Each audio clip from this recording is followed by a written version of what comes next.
Hello hello hello সকলকে welcome জানাই leafy season বলে আমার এই চ্যানেলে। আমার নাম হলো রিয়া।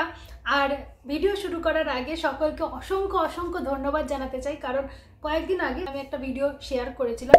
মানে ভিডিওটা বানানোর কোনো রকম কোনো আতিশয্য ছিল না, জাস্ট আমি এখানে বসেছি খাটের উপর দিয়ে ভাবছি যে আগামীকাল আমাকে ভিডিও আপলোড করা উচিত, তো সময় যেহেতু নেই তাহলে বসে কিছু গল্প করি আর সেটাই শেয়ার করে দিই। সেটাতে যে এত মানুষ রেসপন্ড করবেন আমি ভাবতেও পারিনি। 10,000 ভিউ আজকে কমপ্লিট হয়েছে ওই ভিডিওটায়।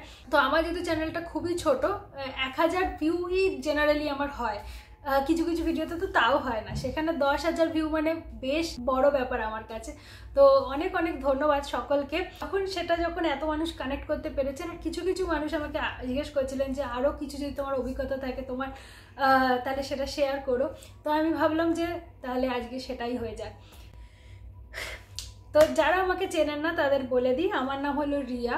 আমি ফরাসি দেশের একটা গ্রামে একটা রিসার্চ ইনস্টিটিউটে, যেখানে চাষবাসের কাজ হয়, সেখানে পোস্ট ডক্টরেট করছি।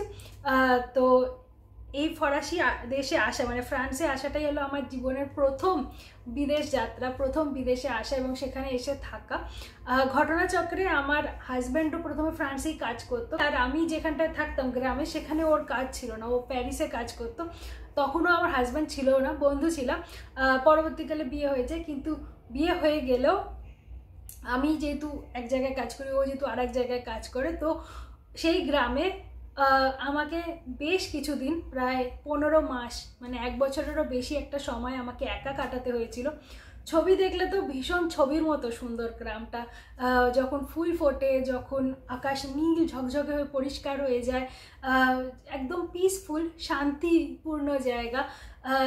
একটা মানুষ যদি স্বপ্ন দেখে না, যেহেতু আমরা খুব ঘিঞ্জি জায়গা থেকে বড় হয়েছি, আমার বড় হয়ে ওটা কলকাতায়, আমার বিয়ে হয়েছে বাঁকুড়ায়, কিন্তু এই প্রত্যেকটা জায়গায় ভীষণভাবে জনবহুল জায়গা, তাই না?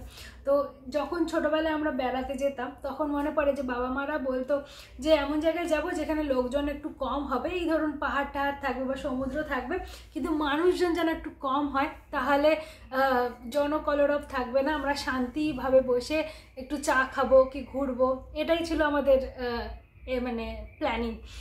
যখন শীতকালে পিকনিকে যেতাম, তখনও এটাই ঠিক করা হতো যে আমরা হয়তো জনা 40-30 লোক মিলে কোথাও একটা যাব, যেটা জেনারেলি শহর থেকে একটু দূরে হবে, ফাঁকা মাঠ থাকবে, খেলতে পারবো, গল্প করতে পারবো, কিন্তু জনবহুল শহর হবে না।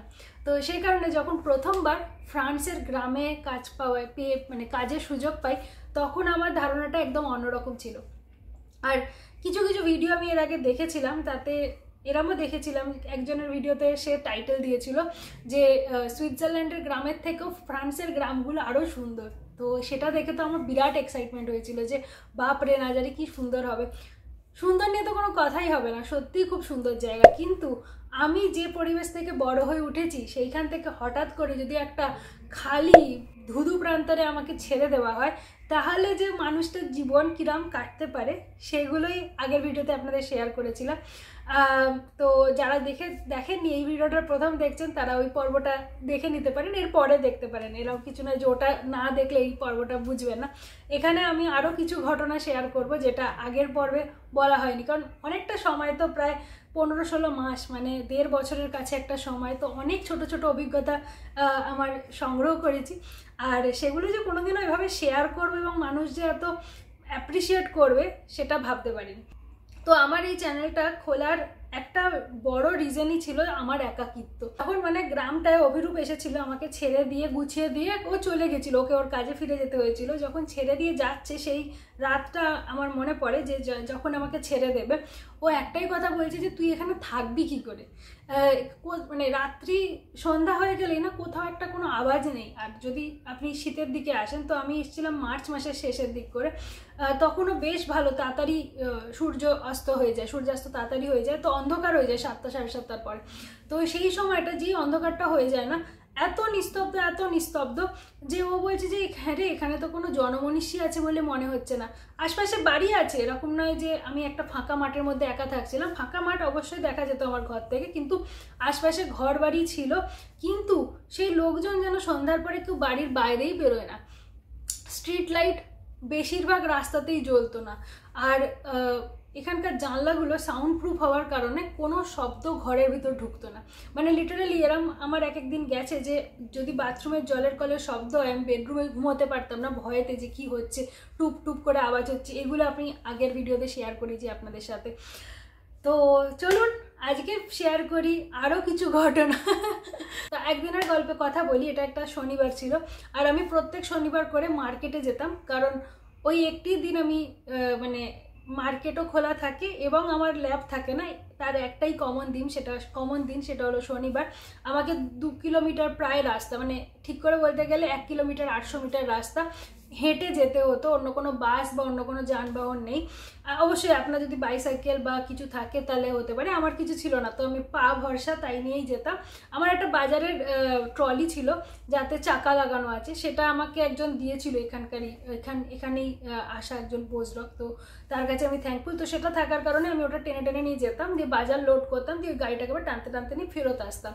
তো এরকম একদিন শনিবার বেরিয়ে পড়েছি, আর সেদিনকে আমার মাথায় কি এসেছিল যে আমি ভিডিও বানাবো, রেকর্ড করব, যে ঘর থেকে চাবি বন্ধ করছি, ট্রলিটা নিচ্ছি, বেরোচ্ছি, মানে ফিল্মোগ্রাফি করবো পুরোটা, আর ভিডিওটা শেয়ার করব ইউটিউবে। তো এইবার আমি কি করেছি, দরজার যে চাবিটা, আমার ঘরটাকে লক করেছি, করে চাবিটা টেনে বের করে আমার কাছে নিয়ে নিই।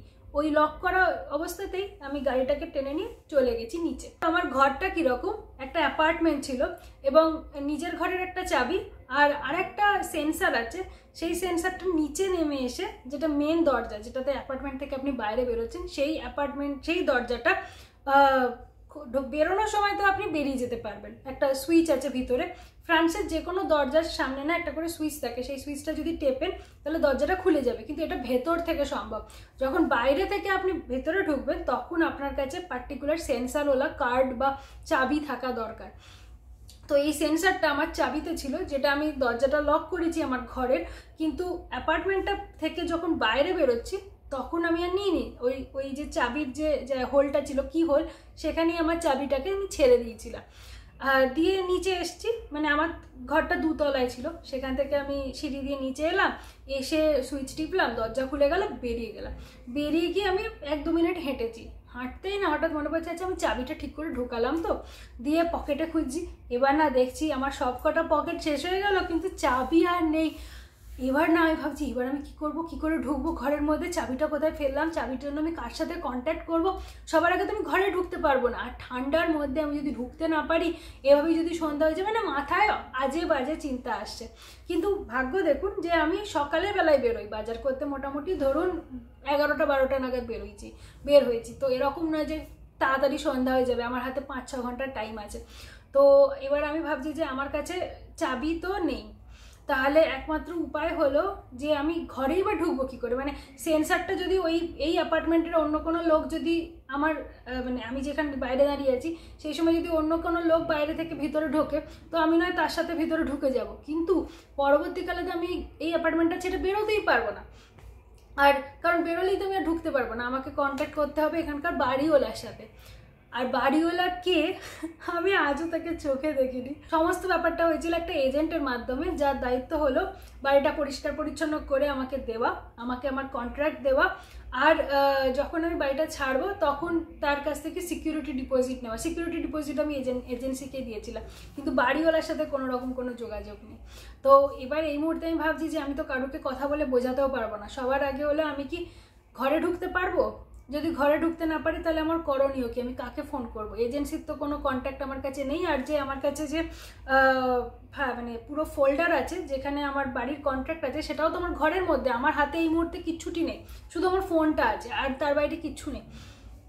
এবার আরেকটা উপায় হলো যে আমি আমার সুপারভাইজারকে ফোন করি, কিন্তু এখানকার কালচার অনুযায়ী ছুটির দিন বা সন্ধ্যাবেলা আপনার ওয়ার্কিং আওয়ার পেরিয়ে গেলে কেউ কোনো এমপ্লয়ি কাউকে ফোন করে না বা কোনো রকম ডিস্টার্ব করে না, এবং এরা ফোন ধরেও না, সেটা আরও বড় প্রবলেম। মানে যেহেতু এদের কালচারেই নেই যে আপনার যখন আপনি ল্যাব থেকে বেরিয়ে যাচ্ছেন তখন একে অপরকে কন্ট্যাক্ট করা, তো বেশিরভাগ সময় এরা ফোনই ধরে না। আর ছুটির দিনে যদি আপনি ফোন করে ডিস্টার্ব করেন, সেটা যদি ধরেও তাহলেও এরা একটু মানে ভালো চোখে নেয় না যে ডিস্টার্ব করছে। আর এখানকার মানুষজন খুব ইন্ডিপেন্ডেন্ট স্বভাবের হয়, আমি অতটা নই, আমরা ছোটবেলা থেকে কালচারালি ওভাবে বড় হইনি, আমরা অনেক হেল্প পাই আশপাশ থেকে। তো আমি একটা এত বড় মেয়ে হয়ে গেছি, প্রায় 30-এর কাছে বয়স, কিন্তু একটা চাবি আমি সামলাতে পারিনি। সেটা মানে অ্যাজ আ পোস্ট ডক কিছুটা মানে আমার ক্যারেক্টার সম্বন্ধে লোকে ভাবতে পারে যে আরে কি কাজ করবে, তো একটা চাবি অবধি সামলে রাখতে পারে না, তাই না? আর যেহেতু আমাকে যিনি এমপ্লয় করেছেন, যিনি আমার সুপারভাইজার, তার কাছ থেকে আমাকে হেল্প নিতে হচ্ছে। তো মানে ব্যাপারটা কোনো উপায় না থাকলে সেটা আমাকে করতেই হবে, কারণ ঘরে তো আমাকে ঢুকতেই হবে, কিন্তু কোনো উপায় থাকলে আমি সেটা লাস্ট অপশানই রেখেছি। দিয়ে এবার আমি ভাবছি যে আমার চাবিটা আমি তাহলে কোথায় ফেললাম, কারণ আমি যে কি হলে ছেড়ে এসেছি চাবিটা সেটা তো আমার মনে ছিল না। আমি ভাবছি যে তাহলে কি আমি দরজাটা লক করিনি, তাহলে কি ঘরটা খোলা রয়ে গেছে আমার অ্যাপার্টমেন্টের ভিতরে, যে আমার নিজের অ্যাপার্টমেন্টটা, মানে পুরো বিল্ডিংটার মধ্যে যে অ্যাপার্টমেন্টটা আমার, তার কি তাহলে দরজাটা খোলা রয়ে গেছে? এবার এই মুহূর্তে কি অন্য কোনো লোক ঢুকে পড়বে? যদিও এখানে চুরি চামারি কিছু হয় না, মানে ঢোকার চান্স খুবই কম। আমাকে আমার সুপারভাইজার বলেছিল যে লাস্ট 3 বছরে ওই যে গ্রামটা আমি থাকতাম একবার চুরি হয়েছিল একজনের বাড়িতে, বাকি কখনো হয়নি, তো খুবই রেয়ার ইনসিডেন্টস। আর তারপরেও যেহেতু বিল্ডিংয়ের নিচে এরকম সেন্সার লক, তো চোরকে যেতে গেলেও আমাদের সামনে দিয়ে যেতে হবে। যদি না কেউ ওই বিল্ডিংয়ের মধ্যকার কেউ চুরি করে সেটা অন্য ব্যাপার, আশা করি কেউ করবে না, কেউ ওরকমভাবে কিছু আশা করার চান্স কম। কিন্তু চাবিটা কোথায়? চুরি তো নয় নাই হলো, চাবিটা তো আমাকে পেতে হবে। তাহলে কি আমি চাবিটা কোথাও রাস্তায় ফেলে দিলাম, নাকি আমার ঘরেই তো ছিল? এবার আমি ভাবছি আচ্ছা আমি কি তাহলে ঘরে কি চাবিটা লক করলাম, নাকি লকই করিনি? এরম ভাবতে ভাবতে এবার হঠাৎ করে আমার মনে পড়লো যে আমি ভিডিও বানাচ্ছিলাম, তো তাহলে ভিডিওটাই দেখি যে আমি কি ভিডিও বানিয়েছি এবং তাতে কোথাও চাবিটা আছে কিনা। দিয়ে আমি সেদিনকে ভিডিও খুলে দেখছি যে হ্যাঁ, আমি একটা ভিডিও ক্লিপ তুলেছি যে চাবিটা বন্ধ করেছি। দিয়ে ক্লিপটাতে এটাও দেখা যাচ্ছে যে চাবিটা ঢোকানো অবস্থায় আমি ছেড়ে দিয়েছি, দিয়ে আর কিছু নেই, ওই ভিডিওটা ওখানেই কাট। তখন আমি ভাবছি যে আচ্ছা ভিডিওটা যদি আমি ওটাকে টানতাম ওই মুহূর্তে, আমি তো মানে চাবিটা ঘোরানোর পরে টানবো নয়, মানে এরম তো হবে না যে ছেড়ে দিলাম দিয়ে এদিক ওদিক করলাম, খানিকটা হাঁটলাম দিয়ে ওটাকে বের করবো, এরম হবে না। এটাকে বন্ধ করে আমি নিশ্চয়ই টেনে নেবো। ভাবছি তার মানে চাবিটা আমার কি হলেই ঝুলছে, আমাকে শুধু এই অ্যাপার্টমেন্টের ভিতরে এবার ঢুকতে হবে, মানে বিল্ডিংটার ভিতরে আমাকে ঢুকতে হবে।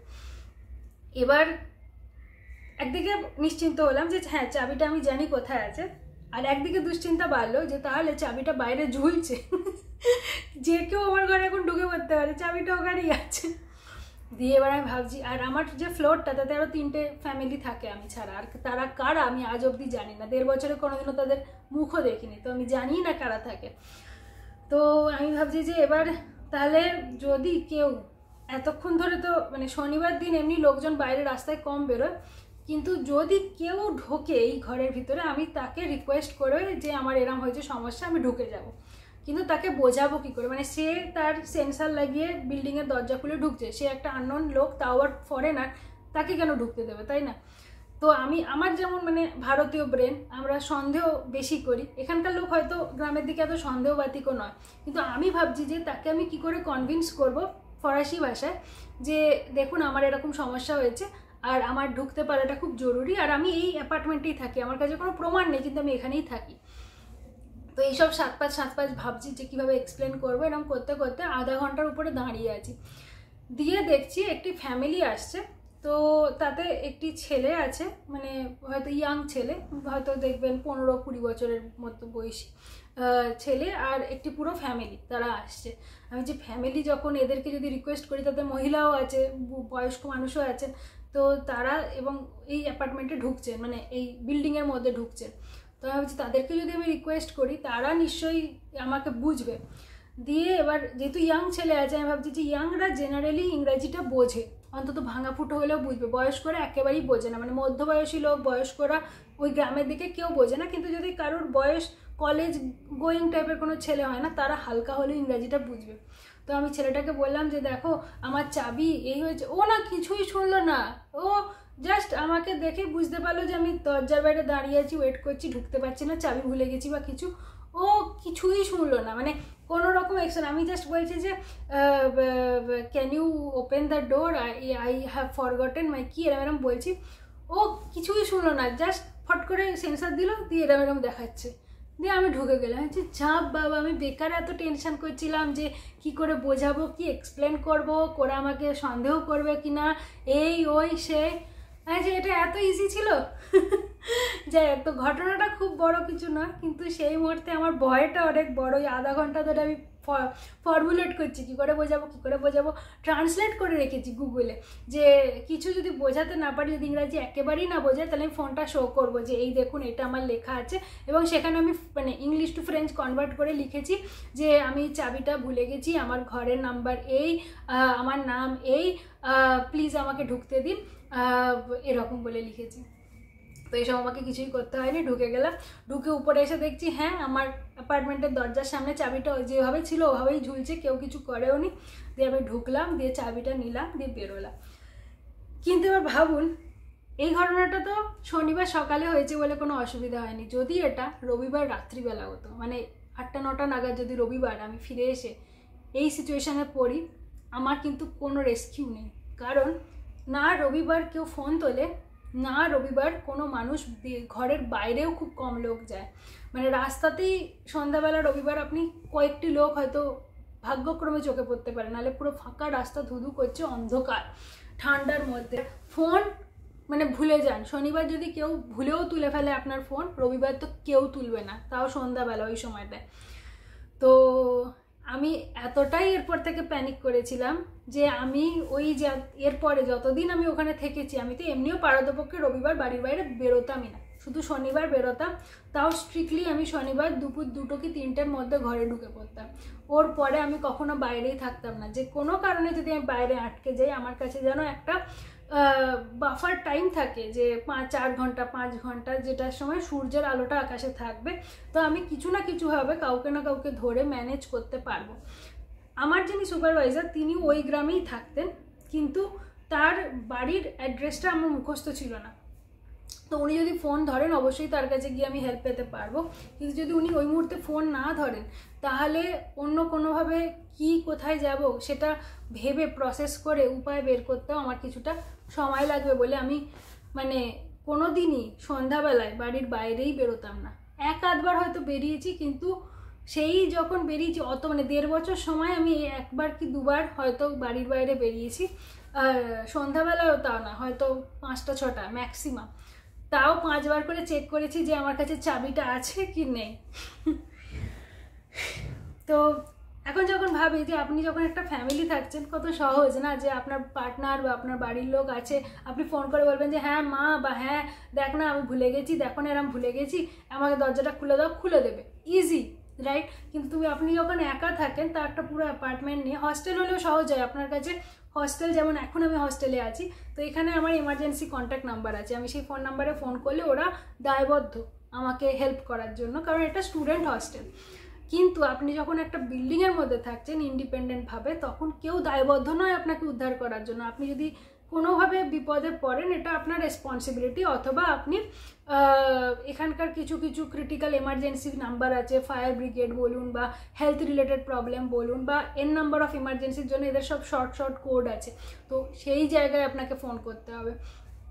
মানুষ ফোন করলে যে আমাদের ইন্ডিয়াতে একটা ফোন করবো আর সাথে সাথে ধরবে, সেই ফ্যাসিলিটি এখানে খুবই কম। অন্তত আমার পরিচিত সার্কেলে আমার সুপারভাইজার তবু ফোন ধরেন, কিন্তু আমার যে বন্ধুগুলো আছে একজনও একবারও ফোন ধরেন।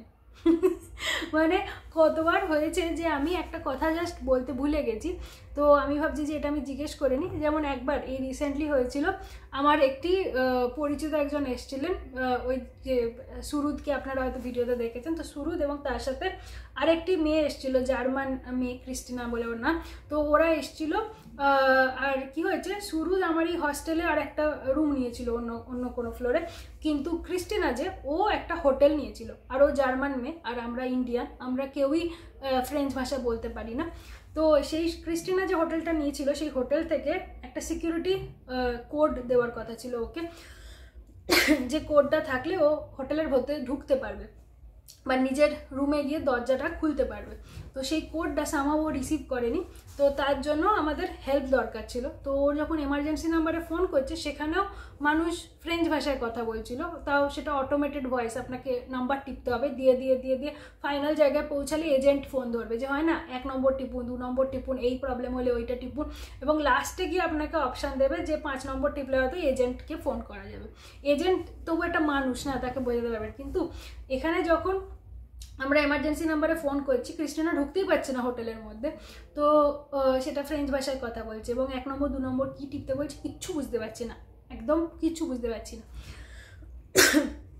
আর তাও ওরা আবার এসেছিলো রবিবার রাত্রিবেলা, কারণ সোমবার থেকে ওদের ল্যাবে কাজ ছিল, তো রবিবার 8টা না 8:30 নাগাদ ওরা এই শহরে পৌঁছেছে। তো সেই সময় আমি তখন অসহায় হয়ে আমি কি বলছি, দাঁড়াও তাহলে টেনশন করো না।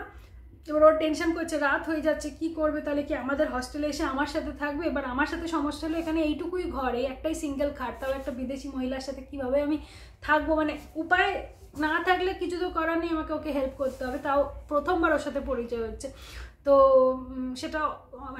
সেটা লাস্ট অপশান ছিল আমার জন্য। তো আমি বলছি দাঁড়াও আমি দেখছি, আমার তো এখানে অনেকগুলো পরিচিতি আছে, অনেক ল্যাবের লোক আছে, এবং যেখানে ওর হোটেলটা তার পাশেই আমি জানি তার পাশে একটু কিছুটা দূরে একটা বিল্ডিংয়ে আর একটা ছেলে থাকে যে আমাদেরই ল্যাবের। তো আমি বলছি তাকে আমি ফোনটা করি, যে কিছু তাকে বেরিয়ে আসতেও হবে না, শুধু যদি ও এমার্জেন্সি নাম্বারটায় ফোন করে নাম্বারগুলো টিপে গিয়ে বলতে পারে যে এইরকম সমস্যা হয়েছে এবং আমাদের কোডটা দিতে। সে 2-3বার ফোন করলাম, ফোনই ধরলো না। তারপর আমি বাকি যে আমার বন্ধুগুলো আছে তাদের প্রত্যেককে একবার করে ফোন করলাম, কেউ ফোন ধরেনি। আমি হোয়াটসঅ্যাপে মেসেজ করলাম যে এরকম একটা সমস্যা হয়েছে, কেউ হোয়াটসঅ্যাপ দেখলোও না। তো এত বেশি আমার অসহায় লাগছিল যে আমি তো তবু ঠিক আছে, আমার তো মাথার উপর ছাদ আছে, কিন্তু এই মেয়েটি একটা বিদেশ থেকে এসছে, তাকে আমি রাস্তায় এরমভাবে অন্ধকারে ফেলে দিতে পারি না, ভাষা সে বুঝতে পারছে না, কিন্তু একটা ফ্রেঞ্চ ফোন ধরছে না। আমাদের দেশে তো আমরা এটা ভাবতে পারবো না। ইনফ্যাক্ট আমি সুরুদ আর ক্রিস্টিনা আমরা এই কথাটাই বলছিলাম যে ক্রিস্টিনা তো বিদেশি, আমি জানি না জার্মানিতে কী হবে। আমি আর সুরুদ বলা করছি যে দেখো আমাদের দেশে পয়সা না থাকতে পারে, কিন্তু মানুষ হেল্পফুল প্রচুর, এখানকার লোকও হেল্পফুল যেটুকু তার দায়িত্বের মধ্যে পড়ে। এটা তাদের দায়িত্ব নয় যে উইকেন্ডে একটা স্টুডেন্টের তারা ফোন ধরবে। তো সে কারণে এই দেশে যদি আমার একটা কোনো বিপদ ঘটে, আমার সুপারভাইজার আমাকে দেখতে পারে, অথবা এই দেশের emergency contact, social health service, সেই সব লোকগুলো আমাদের দেখতে পারে। হয়তো আপনার সাথে আপনার দেশের লোকের বা অন্য কোনো বিদেশি যদি খুব ভালো কন্ট্যাক্ট হয়ে যায়, বা কোনো বন্ধু সাথে যদি স্পেশাল ভালো বন্ধুত্ব হয়ে যায়, তাহলে সে করতে পারে। কিন্তু ইন জেনারেল মানুষ খুব রুলস ফলো করে চলে। রাস্তায় যদি আপনি কাউকে জিজ্ঞেস করেন দাদা এই জায়গাটায় যাবো, তারা খুব ভালো করে আপনাকে এক্সপ্লেন করে দেবে, কিন্তু সেই মানুষটাকে যদি আপনি ফোন করেন সে কিন্তু ফোন তোলে না। ফোনের প্রতি এদের যে কিসের অ্যালার্জি আমি বুঝি না। আমার 1-2 নয়, অন্তত 4-5 জনকে আমি দেখেছি, এবং অভিরূপেরও পরিচিত 4-5 জনকে দেখেছি। তো অন্তত 10টা ফরাসি মানুষের অ্যাভারেজ করে আমি বলছি যে এরা কেউই অ্যাভারেজে ফোন তোলে না, কেউই তোলে না। 1-8 জন ভুল করে 1-8বার তুলে ফেলতে পারে, কিন্তু ইন জেনারেল এরা উইকেন্ডে কেউ ফোন তোলে না, এবং ফোনের হয়তো পাশেও থাকে না, দেখেও না। ফোনটা চিরকাল সাইলেন্টেই পড়ে থাকে, কখনো ফোন ঢুকছে দেখবেও না। দিয়ে পরের দিন আমাকে একজন বলছে যে ক্রিস্টিনা সেদিনকে, তো সেই রাতে আমরা কি করলাম, ভাগ্যক্রমে একজন ব্যক্তি ওই হোটেল থেকে বাইরে আসছিল, তো আমরা তাকে রিকোয়েস্ট করে আমরা হোটেলের ভিতরে ঢুকে যাই, এবং ঢুকে ওখানটায় ভিতরে ঢোকার পরে একটা বাক্স ছিল যার মধ্যে চাবি থাকার কথা, সিকিউরিটি কোড দিয়ে বাক্সটাকে আনলক করতে হবে। সেখানে একটা জায়গায় লেখা ছিল ফ্রেঞ্চ ভাষায় আবার, যে আপনার যদি কোনো সমস্যা হয় চাবি পেতে এই এমার্জেন্সি নাম্বারে কন্ট্যাক্ট করুন। যে এমার্জেন্সিটা কিন্তু না ক্রিস্টিনার ইমেলে এসছে, না হোটেলের বাইরে থেকে আমরা জানতাম, সেটা আবার ফ্রেঞ্চ ভাষায় লেখা। ও যেহেতু জার্মান, ও জানে যে এই বাক্সগুলোই চাবির বাক্স হয়, ও সার্চ করে ওটাকে গুগল ট্রান্সলেট করেছে, করে বলছে এইটা লেখা আছে, তো আমি একটা ফোনটা করি। তো সেইখানে ফোন করতে একজন এজেন্ট ধরলেন, সেখানে আর ওরকম ছিল না যে 1 নম্বর টিপুন 2 নম্বর টিপুন, এগুলো ছিল না। তো তখন একজন মানুষ ধরাতে ও তখন বলতে, তো সেই সাথে সাথে সে তো যেহেতু দায়বদ্ধ আপনাকে হেল্প করতে, সে তো হোটেলের লোক, সে রিসেপশনিস্ট, কিন্তু রিসেপশনে আপাতত নেই, কারণ রাত হয়ে গেছে, ওদের বন্ধ হয়ে গেছে রিসেপশন। তো সে তখন সাথে সাথে ওকে কোড দিয়ে দিল, সাথে সাথে হেল্প করলো, এবং সাথে সাথে 5 মিনিটের মধ্যে কাজ ডান হয়ে গেল। কিন্তু ওই যদি ওই ভদ্রলোক বাইরে না বেরোতেন হোটেল থেকে, আমরা হোটেলের ভিতরে ঢুকতেও পারতাম না। আর ক্রিস্টিনার সেই মুহূর্তে ওই বাক্সটাকে দেখে, ওটা চাবির বাক্স বুঝতে পেরে যাওয়াতে ওখানে এগিয়ে গিয়ে, ও যেহেতু এদেশের লোক এরা ফাটফাট কাজ করে, আমরা একটু ভয় পাই, বুঝি না, আমি স্পেশালি, যারা অনেক দিন ধরে হয়তো আছেন তারা জানবেন। তো আমি সবসময় প্রেফার করি যে ওয়ার্কিং আওয়ারের মধ্যে আপনাকে হোটেলে ঢুকতে হবে, তারপরে নয়। যদি কিছু হোটেলে স্পেসিফিক্যালি লেখা থাকে 24 ঘন্টা সার্ভিস, তাদের জন্য ঠিক আছে, বাট যেগুলোতে লেখা থাকে না তাদের জেনারেলি এদের 5টা 6টা নাগাদ ওয়ার্কিং আওয়ার শেষ হয়ে যায়, এক একটা জায়গার এক এক রকম। তো আমি তার মধ্যেই জায়গাটায় ঢোকার চেষ্টা করি। তো সেই ঘটনাটার পরের দিন আমি যখন ল্যাবে গেছি, আমি হোয়াটসঅ্যাপে এদের মেসেজ করেছিলাম। একজন আমাকে নড়তে নড়তে এসে বলছে যে আচ্ছা কালকে তোমার একটা মেসেজ দেখলাম, সরি আমি না তখন খেয়াল করিনি মেসেজটা, তোমাদের কোনো অসুবিধা হয়নি তো? আমি ভাবছি ভাই তুই যদি সত্যিই কালকে না দেখে থাকিস, আজকে সকালেও যদি দেখে থাকিস, তুই একটা রেসপন্ড করলি না আমাকে, একটা মেসেজ, তুই মানে একটা ভদ্রতা তো, যে এরকম একটা সমস্যা একজন জার্মান মেয়ে, একটা বিদেশি মেয়ে, ঠিক আছে, পড়েছে, তো মানে তোমার দেশে তো সে এসছে না কাজ করতে, তো আমি জানি না আমাদের দেশে যদি একজন ফরেনার আসে আর আমি আমার ইনস্টিটিউটে যদি এসে কাজ করতে আসে, আমি তো তাকে ছুটে গিয়ে আমরা বাইক নিয়ে গিয়ে তাকে রিসিভ করে আসবো, অন্তত আমার দেশে তো আমি তাই দেখেছি। তো সেই সময় আমার এত খারাপ লাগছে যে মানে ও আমাকে ক্যাজুয়ালি জিজ্ঞেস করছে যে ঠিক আছে তো? আমি বলছি হ্যাঁ, তুই যদি সত্যিই দেখে থাকিস মেসেজটা, সারা রাতটা গেছে, সকাল হয়েছে, যখনই বা মেসেজ দেখেছিস তখনই তো ওর একটা আমাকে কন্ট্যাক্ট করা উচিত ছিল না যে মানুষটা ঠিক আছে তো? তো সেই ব্যাপারগুলো না আমাদের সাথে এদের মিসম্যাচ, যে এরা খুব বেশি এদের মতো এবং ইগনোরেন্ট, অতটা কেয়ার করে না লোকের। তবে হ্যাঁ, রাস্তায় যদি আপনি যদি এত দিক ভুল করে ফেলেন, কিছু সমস্যা হয়, কিছু দরকার হয়, কোনো মানুষ যদি ডেকে জিজ্ঞেস করেন, তারা কিন্তু ভাষা না বুঝলেও তাদের শেষ লিমিটে গিয়ে আপনাকে হেল্প করার চেষ্টা করবে, দুচ্ছাই করবে না রাস্তায়, সেই দিকটা কিন্তু ভালো। বা ধরুন হঠাৎ করে যে একজন হয়তো আপনি হাঁটতে পারছেন না, কারোর কাছে হয়তো রিকোয়েস্ট করলেন আমাকে একটু লিফট দেবেন, যদি আপনি সেটা ঠিক করে বোঝাতে পারেন, মানুষজন কিন্তু আপনাকে হেল্প করলেও করতে পারে। আর তো অন্যরকম মানে যেটা আমি বুঝি যে এদেরকে এদের মতন করে অ্যাকসেপ্ট করতে হবে। আমার যে ব্যাকগ্রাউন্ড, সেই ধ্যান ধারণা নিয়ে এদেরকে এক্সপেক্ট করলে হবে না। যেমন এরা যে কালচারে বড় হয়ে উঠেছে, এদের কিছু ভালো আছে, কিছু বাজে আছে, তো ওদেরকে ওদের মতো করে শিখে জেনে অ্যাকসেপ্ট করতে হবে। কিন্তু অ্যাজ এ ফরেনার আমি যখন এখানে আছি, আমার যখন ফ্যামিলি নেই, আমার হেল্পের বস্তু হলো এখানকার যে emergency number, international student helpline number আছে, বা ইমেল করা, যে এজেন্সি মানে ইন্টারন্যাশনাল স্টুডেন্টদের নিয়ে ডিল করে, তারা আপনাকে রেসপন্ড করতে বাধ্য, কারণ তাদের এটা দায়িত্ব, কিন্তু বাকিদের কারোর দায়িত্ব নয়। তো তারা মন গেলে হেল্প করবে, মন গেলে হেল্প করবে না। আবার এই লোকগুলোই যখন ফোন করছি মেসেজ রেসপন্স করছে না, কিন্তু যখন ল্যাবে গিয়ে আমি একটা কোনো প্রবলেমে পড়েছি, ধরুন রেসিডেন্স পারমিটের আমার যেমন একটা কি সমস্যা হয়েছিল, অনেক ক্ষেত্রে আমার এটা ওটা সমস্যা হয়েছিল ভাষার কারণে মেনলি, কারণ এদের অফিসিয়াল ডকুমেন্টের সমস্ত কাজগুলো ফরাসি ভাষাতেই হয়, যেটা মানে আপনি যদি না জানেন ভাষাটা, তাহলে কিন্তু খুব ঝামেলা। আর আপনি রিসার্চ করতে এসেছেন, রিসার্চ একটা ইন্টারন্যাশনাল জিনিস, আপনি ইন্টারন্যাশনাল স্টুডেন্টকে হায়ার করে আনছেন, অথচ প্রত্যেকটা ইনস্টিটিউটে এরকম ফেসিলিটি নেই যে একটা ইন্টারন্যাশনাল স্টুডেন্টকে তারা হেল্প করতে পারে। তো সেটা এদের বিভিন্ন ইনস্টিটিউটে বিভিন্ন রকম ব্যবস্থা, কিছু কিছু বড় ইনস্টিটিউট যেগুলো, সেগুলোতে হয়তো ইন্টারন্যাশনাল ডিপার্টমেন্ট আছে, আমার কলেজে তো কিছু নেই, কারণ খুব কম সংখ্যক ইন্টারন্যাশনাল ক্যান্ডিডেট আছে সেখানে, বা খুব কম সংখ্যক ব্যক্তি আছে আমার কলেজে যে ফরাসি ভাষা বলতে পারে না। তাই এদের সমস্ত জিনিসগুলো ফরাসি লোকেদের জন্যই তৈরি। সেটাই, যে যদি আপনি ভাষা বলতে না পারেন, তাহলে এই ধরনের সমস্যাগুলো হতে পারে। অ্যাডমিনিস্ট্রেটিভ সমস্ত পেপার ওয়ার্ক কিন্তু ফরাসি ভাষাতেই হয়, আর সেটাই আপনাকে কনভার্ট করে করে বুঝতে হবে যে কি বলতে চাইছে, বা ভাষাটা শিখে নিতে পারলে ভালো। কিন্তু আপনি বলুন, একটা ভাষা নতুন জায়গা থেকে আপনি এসে, আপনাকে 1 বছর কি 2 বছর কি 3 বছর সময় আপনার হাতে, তার মধ্যে আপনাকে রিসার্চ করতে হবে, সেখানে পারফর্ম করতে হবে, আপনাকে সেটেল হতে হবে একটা নতুন দেশে, রান্না করে খেয়ে থাকতে হবে, এবং তার সাথে আপনাকে একটা ভাষা এতটা লেভেলে শিখতে হবে যে লেভেলে শিখলে আপনি অফিসিয়াল ডকুমেন্ট কে কনফিডেন্টলি বুঝতে পারেন কি বলা আছে এবং সেটা ফিল করতে পারেন। এরকম নয় হ্যালো হাই বলা, গুড নাইট গুড বাই বলা, তা নয়, 2-4টে ওয়ার্ড বলা, তা নয়, 1 2 3 4 বলা, তা নয়। আপনাকে রীতিমতো পোক্ত হতে হবে, তবেই গিয়ে আপনি কিন্তু এই অফিসিয়াল ডকুমেন্টগুলোকে হ্যান্ডেল করতে পারবেন, রাইট? তো সেটা আমার জন্য তো খুবই ডিফিকাল্ট, আর আরও বেশি ডিফিকাল্ট কারণ আমি সারা জীবন বা আমার একটা জীবনের বড় সময় ফরাসি দেশে কাটাবো বলে অ্যাম্বিশিয়াস নই। আমি ভারতবর্ষে ফিরে যেতে চাই, আমার ওটাই কমফোর্ট জোন। তো আমি যেহেতু নই, আমার যেহেতু ফাইনাল ডেস্টিনেশনটা দেশে ফিরে যাওয়া, তাই আমাকে কেন শিখতে হবে বা আমাকে কেন পুশ করা হচ্ছে শেখার জন্য? আমি তো এখানে এসেছি জাস্ট আমার এক্সপেরিমেন্টগুলো করবো, রিসার্চ করবো। রিসার্চ গোল ছিল যেটা আমার ইন্টারভিউতে কথা বলা হয়েছে, এবং সেইটাকে আমি অ্যাচিভ করার জন্য এসেছি না।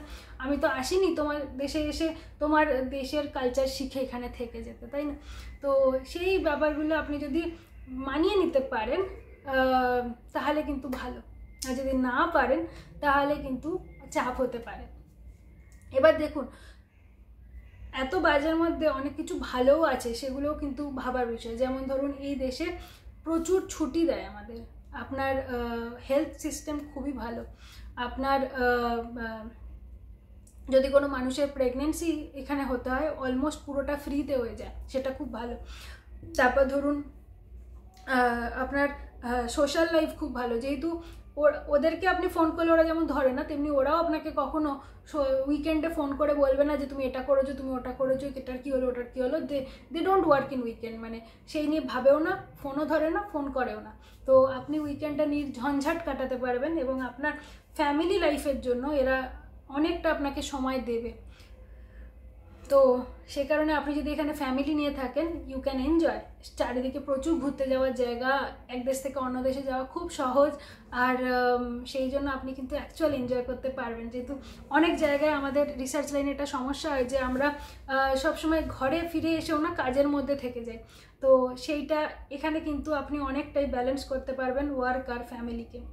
তো সেগুলো কিন্তু পজিটিভ সাইড আছে, সব কিছু নেগেটিভ নয়। আর আমি যে জায়গাটায় থাকি, রেন শহর বা ফ্রান্সের এই বেশিরভাগ এই সাইডটাই, পশ্চিম উত্তর পশ্চিম দিকটা, এটা কিন্তু খুব বেশি ঠান্ডা নয়। তো যাদের খুব ঠান্ডায় সমস্যা, এই জায়গাগুলো মোটামুটি শীতকালে 0 থেকে 5 ডিগ্রির মধ্যে টেম্পারেচার ভ্যারি করে, 0-র নিচে খুব কম দিনই যায়, তা হয়তো -2 -3, তার বেশি যায় না।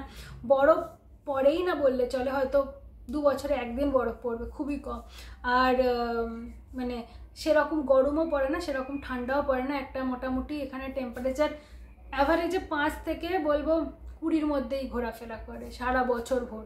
হয়তো গরমকালে কিছু দিন 30 ডিগ্রি যেতে পারে। তো সেই কারণে ওয়েদার ওয়াইজ কিন্তু আমার মনে হয় একটা যথেষ্ট ভালো জায়গা। বৃষ্টি হয় প্রচুর, কিন্তু খুব ঠান্ডা বা খুব গরমের কষ্টটা নেই। আমি বলতে শুরু করেছিলাম কি না আমার বাড়ির সমস্যা, সেখান থেকে বলতে বলতে আমি ফ্রান্সের সমস্যায় পৌঁছে গেছি। বাট বিভীষিকাময় দিনের মধ্যে এই পার্টগুলো তো আছে, তো সেগুলো তো সেই জন্য শেয়ার করলাম। তো যাই না, আজকে ভিডিওটা আমাদের লম্বা হয়ে গেল, আরও অনেক ঘটনা আছে, 1.5 বছর সময়, অনেক বড় সময়। তো পরের আবার যদি আপনারা একই রকম রেসপন্স দেন, আরও জানতে চান, তাহলে কমেন্ট করে জানাবেন, লাইক করে জানাবেন, আর বন্ধুদের সাথে শেয়ার করে জানাবেন। যদি দেখি যে হ্যাঁ এই ভিডিওটাতেও মানুষ অনেক অনেক চাইছেন, মানে অনেক লাইক করছেন, তাহলে বুঝবো যে ঠিক আছে, তাহলে পরের পার্টটা বানাই। আর যাই হোক, যেমন আপনাদের ইচ্ছা সেরকম জানাবেন। ভালো থাকুন, সুস্থ থাকুন। সামনে নিউ ইয়ার আসছে, তো অনেক অনেক কি বলবো, অনেক অনেক শুভেচ্ছা আপনাদেরকে নতুন বছরের জন্য। নতুন বছরে কি করতে চান, কি নিয়ে থাকতে চান, সেগুলো নিয়ে একটা লিস্ট বানিয়ে ফেলুন তাড়াতাড়ি, যে কি করতে চান, কোথায় ঘুরতে যেতে চান, কার সাথে দেখা করতে চান, কি অ্যাচিভমেন্ট করতে চান জীবনে। আর যে বছরটা কেটে গেল, সেই বছরের ভালো বাজে দিকগুলো ভাবতে থাকুন, আর ভালো কাটুক জীবন, এটাই কামনা করে আজকে ভিডিওটা এখানেই শেষ করলাম। Thank you for watching till the end. Bye by.